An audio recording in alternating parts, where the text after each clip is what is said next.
Hello guys, welcome back. Hope நல்லா இருக்கீங்க அப்படி நம்புறேன். ஸோ இன்னைக்கு நம்ம எதை பற்றி பார்க்க போறோம்னா Samsung's one of the most premium செக்மெண்ட்ல இருக்கிற ஒரு டிவி பற்றி தான் பார்க்க போகிறோம். சாம்சங்கோட நியோ QLED 4K டிவியோட அன்பாக்சிங் அண்ட் ரிவ்யூ பற்றி தான் இந்த வீடியோவில் பார்க்க போகிறோம். So let's get started. So நாம் இப்போ எங்கே இருக்கோம்னா டார்லிங் ஷோரூமில் தான் இருக்கோம், மார்த்தாண்டத்தில் இருக்கிற பிரான்ச். நம்ம இப்போது சாம்சங்கோட நியோ QLED இந்த டிவியை தான் வாங்கியிருக்கிறோம். So 55 inch 85C variant. So ஒரு குட்டி அன்பாக்சிங் பார்த்துடலாம். நம்ம வந்து ஷோரூம்லேயே செக் பண்ணி தான் வாங்கிட்டு போக போகிறோம்.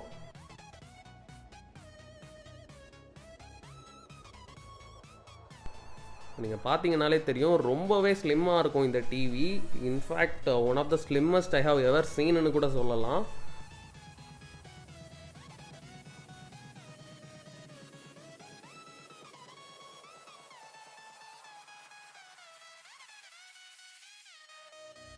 Samsung's all new 4K neo QLED TV. இதில் வந்து 8K வேரியண்ட்டுமே அவைலபிளாக இருக்குது. நம்ம கிட்ட இருக்கிறது 55 இன்ச் 4K வேரியண்ட்.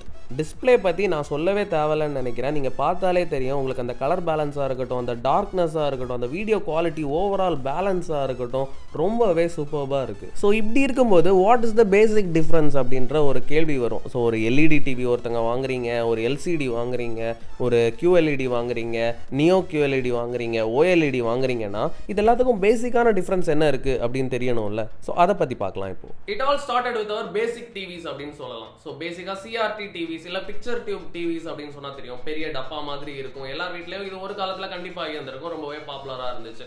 ஸோ இந்த டிவிஸ் எப்படி ஒர்க் ஆகும் அப்படின்னு நான் சிம்பிளாக சொல்லிடுறேன். கொஞ்சம் காம்ப்ளெக்ஸான ப்ரொசீஜர் தான். ஸோ பேசிக்காக வந்து பார்த்தீங்கன்னா நம்ம சுவிட்ச் ஆன் பண்ணுவோம். அதுக்கப்புறம் உள்ளால வந்து ஒரு டங்ஸ்டன் காயில் கொடுத்துருப்பாங்க. அது ஹீட் ஆகும். அது ஹீட் ஆகுறதுனால எலக்ட்ரான் பீம் வந்து எமிட் ஆகும். அது வந்து நம்ம ஸ்க்ரீனில் படும்போது அதில் ஒரு லேயர் கொடுத்துருப்பாங்க, பாஸ்பரஸ் கோட்டிங் வந்து கொடுத்துருப்பாங்க, டாட்டா. அந்த எலக்ட்ரான் பீம் வந்து இந்த ஸ்க்ரீனில் ஹிட் ஆகுறதுனால நமக்கு வந்து நம்ம பார்க்குற சீரியலாக இருக்கட்டும், மூவியாக இருக்கட்டும், அது வந்து நமக்கு இமேஜாக தெரியும். இதோட பேசிக் டிஸ்அட்வான்டேஜ் என்ன அப்படின்னு பார்த்தீங்கன்னா, மிகப்பெரிய டிஸ்அட்வான்டேஜ்னே சொல்லலாம். நமக்கு வந்து வியூவிங் ஆங்கிள், அதாவது ஒரு வைட் வியூவிங் ஆங்கிள் வந்து கிடைக்கவே கிடைக்காது. நிறைய நீங்களே பார்த்துருப்பீங்க, மேக்ஸிமம் ஒரு ஸ்கொயரர், மோர் ஃபோக்கஸ்ட் ஆன் த ஸ்கொயரர் சைடாக தான் இருக்கும் இந்த பிக்சர் டியூப் டிவிஸ் எல்லாமே. So the next big thing in industry தான் LCD டிவிஸ். ஒரு பெரிய ரெவல்யூஷனே உருவாக்குச்சு அப்படின்னு நம்ம சொல்லலாம். ஸோ பேசிக்கான பிரின்சிபிள் வந்து பார்த்தீங்கன்னா, உங்களுக்கு வந்து ஒரு பேக் லைட் இருக்கும், அதுக்கு முன்னாடி வந்து ஃபில்டர்ஸ் கொடுத்துருப்பாங்க. அதுக்கேற்ற மாதிரி இந்த பேக் லைட்டோட இன்டென்சிட்டி சேஞ்ச் ஆக அந்த ஃபில்டர்ஸ் மூலமா உங்களுக்கு தேவையான கலர்ஸ் ஜெனரேட் ஆகி உங்களுக்கு வந்து உங்க பிக்சர் வந்து ஸ்கிரீன்ல தெரியும். இதுதான் பேசிக்கான principle. The major advantage in this LCD TVs are அப்படின்னு பாத்தீங்கன்னா, உங்களுக்கு வந்து வைடரான வியூவிங் ஆங்கிள்ஸ் கிடைச்சது, சைஸுமே ரொம்பவே கம்மியாச்சு, ஹீட் எமிஷனுமே கம்மியாச்சு. ஸோ இதெல்லாம் தான் மேஜர் அட்வான்டேஜஸா இருந்துச்சு LCDல. ஸோ அதுக்கப்புறம் தான் பார்த்தீங்கன்னா LED இப்போ ரொம்பவே பாப்புலராக போயிட்டு இருக்கிறது. இந்த LEDயா இருக்கட்டும், இல்லை அதுக்கப்புறம் வர QLED, நியோ QLED எல்லாமே சேம் மோராலஸ் சிமிலர் டெக்னாலஜி அப்படின்னு தான் சொல்லணும். ஸோ பேசிக்காக உங்களுக்கு வந்து ஒரு LCD பேனல் இருக்கும். பேக் லைட்டிங்க்கு நம்ம வந்து LED யூஸ் பண்ணுவோம். ஸோ சின்ன சின்ன LEDs நிறையவே இருக்கிறனால RGB கலர்ஸ்ல இதோட இன்டென்சிட்டியை வேரி பண்ணி இவங்களால பில்லியன்ஸ் ஆஃப் கலர்ஸ் வந்து கிரியேட் பண்ண முடியும். இதோட அட்வான்டேஜஸ் வந்து பார்த்தீங்கன்னா, இன்னும் பெட்டரான கான்ட்ராஸ்ட் வந்து கிரியேட் பண்ண முடிஞ்சது. இன்னும் பெட்டரான அந்த பிளாக் கலர்ஸ் எல்லாம் இருக்கும்ல, அதுல வந்து ஒரு எக்ஸ்ட்ரா டார்க்னஸ் வந்து கிரியேட் பண்ண முடிஞ்சிச்சு. ஸோ இதெல்லாமே mid range and basic TVs அப்படின்னு நம்ம சொல்லலாம். இந்த LCD LED எல்லாமே எல்லாரும் வாங்குறதுக்கு ஒரு மினிமம் பிரைஸ்ல இருந்து அவைலபிளா இருக்கிறது. இப்போ அப்படியே பிரீமியம் செக்மெண்ட்ஸ் அப்படின்னு வந்தீங்கன்னா உங்களுக்கு QLED, OLED இந்த ரெண்டு டெக்னாலஜி இருக்கும். ஸோ நியோ QLED அப்படின்றது சாம்சங்ல QLEDக்கும் ஒரு படி மேல அப்படின்ற மாதிரி சொல்ற ஒரு பிரீமியம் செக்மெண்ட் அப்படின்னு சொல்லலாம். அப்படி என்ன மேஜர் டிஃபரன்ஸ் இந்த LEDல இருந்து இந்த QLED அண்ட் OLEDல அப்படின்னு பாத்தீங்கன்னா, உங்களுக்கு வியூவிங் ஆங்கிள்ஸ் இருக்குல்ல, இந்த வைட் ரேஞ்சை விட்டுருங்க. வியூவிங் ஆங்கிள்ஸ் நீங்க வந்து ஒரு கிராஸ் சைட்ல நின்று நீங்க அந்த டிவியை பாத்தீங்கன்னாலுமே உங்களுக்கு வந்து எந்த ஒரு டிஃப்ளெக்ஷனோ இல்ல டிஸ்டார்டட் இமேஜோ உங்களுக்கு கிடைக்காது, ஆர் வீடியோவோ கிடைக்காது.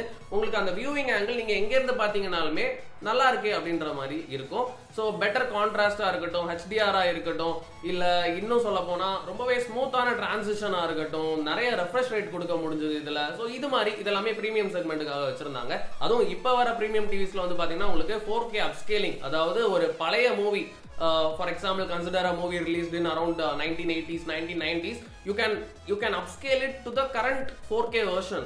ஸோ அவ்வளோ பக்காவா இல்லைனாலுமே ஓரளவுக்கு டீசெண்டாவே இது இந்த அப்ஸ்கேலிங் வந்து ஒர்க் ஆகுது. So these are the basic things I wanted to discuss about these TVS. உங்களுக்கு ஒரு ஐடியா கிடைக்கும், என்னென்ன டிவில என்னென்ன டிஃப்ரெண்டா இருக்கு அப்படின்ற ஒரு ஐடியா கிடைக்கும் அப்படின்னு நினைச்சேன். உங்களுக்கு கொஞ்சமாவது புரிஞ்சிருக்கும் அப்படின்னு நம்புறேன். இப்போ அப்படியே நியோ QLEDக்கு வந்தீங்கன்னா ஒரு கன்வென்ஷனல் எல்இடி இல்லை ஒரு QLED கூட எடுத்துக்கோங்க. அதை கம்பேர் பண்ணும்போது டென்ஸ் ஆஃப் தௌசண்ட்ஸ் ஆஃப் சின்ன சின்ன எல்இடிஸ் ஒவ்வொன்றுமே ரொம்ப சின்னதாக இருக்கும். ஒரு சாண்ட் கிரானியூல் சைஸில் இருக்கும்னு வச்சுக்கோங்களேன். அந்த அளவுக்கு இருக்கிறனால உங்களுக்கு வீடியோ குவாலிட்டி பர்ஃபெக்டாக இருக்கும். இதான் நம்ம டிவியோட ரிமோட். ரொம்பவே சின்னதாக கொடுத்துருக்காங்க. வாய்ஸ் கமாண்ட்ஸ் எல்லாமே இருக்குது. Solar chargeable. நீங்கள் வந்து USB Type-C யூஸ் பண்ணியும் சார்ஜ் பண்ணிக்கலாம். இந்த டிவியோட பூட் அப் ஸ்பீடை பற்றி நான் சொல்லியே ஆகணும். லைக் ஒரு செகண்ட் தான், நீங்கள் பட்டனை அழுத்தின அடுத்த செகண்ட் ஆன் ஆயிருங்க டிவி. ஏதோ ஸ்லீப் மோடில் இது வரைக்கும் இருந்த மாதிரி ஆன் ஆகுது. ஸோ ரொம்பவே ஃபாஸ்ட்டாக இருக்குது. Big thumbs up to the ப்ராசஸர்னு கூட சொல்லலாம் நாம. ஸோ 4K குவாண்டம் ப்ராசஸர் கொடுத்துருக்காங்க. யூசர் இன்டர்ஃபேஸ் எனக்கு வந்து ஓகேவாக இருந்துச்சு. கூகுள் டிவியை கம்பேர் பண்ணிவிட்டு டைசன் OSக்கு வரும்போது கொஞ்சம் கூகுள் டிவியே நல்லா இருக்கே அப்படின்ற மாதிரி இருந்துச்சு. பட் இதில் வந்து உங்களுக்கு ஆம்பியன் மோட்ஸ் வந்து கொடுத்துருக்காங்க. ஆப்வியஸ்லி உங்களுக்கு கூகுள் டிவிலையுமே இந்த மோட்ஸ் இருக்கும். இது வந்து ரொம்பவே ரியலிஸ்டிக்காக உங்களுக்கு ஒரு எப்படி சொல்லுவாங்க, ஒரு பெயிண்டிங் மாதிரி டிவியை காமிக்கணும். ஏதாவது ஃபங்க்ஷன் ஏதாவது வீட்டில் நடக்குது அப்படின்றப்ப நீங்கள் இந்த ஆம்பியன் மோடில் போட்டு விடலாம். உங்களுக்கு பவர் கன்சம்ஷனுமே கம்மியாக இருக்கும். இது போக உங்களுக்கு சாம்சங் டிவி ப்ளஸ் அப்படின்ற ஒரு ஆப்ஷன் கொடுத்துருப்பாங்க. ஸோ அதில் வந்து நீங்கள் லைவ் டிவி பார்த்துக்கலாம். ஸோ கொஞ்சம் செலக்டட் சேனல்ஸ் தான் இப்போதைக்கு இருக்குது. டிஸ்கவரி அந்த மாதிரி சில சேனல்ஸ் இருக்குது. ரொம்ப யூஸ்ஃபுல்லாக எனக்கு படலை.